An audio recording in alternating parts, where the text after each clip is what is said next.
Hello everyone, today we are going to learn basic Visual Studio Code HTML, how to hyperlink text. So for example, I will create a paragraph and you can tap here. I will create text from google.com.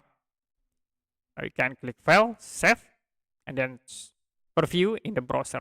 So if you want to create links like in this Word, google.com, you can use the anchor option. You can tap here, A, create the anchor, and I will cut this code after the google.com paste.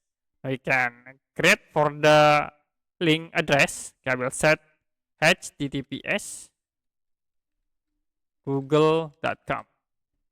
Now you can click file, save, and you can refresh the browser to be show links in the text to google.com. You can click, we change to Google.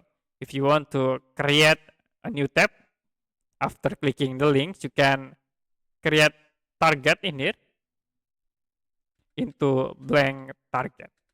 Now you can click file, save, and if you click the link, should be create the new tab. Okay, that's it for basic Visual Studio Code HTML, how to create hyperlink text.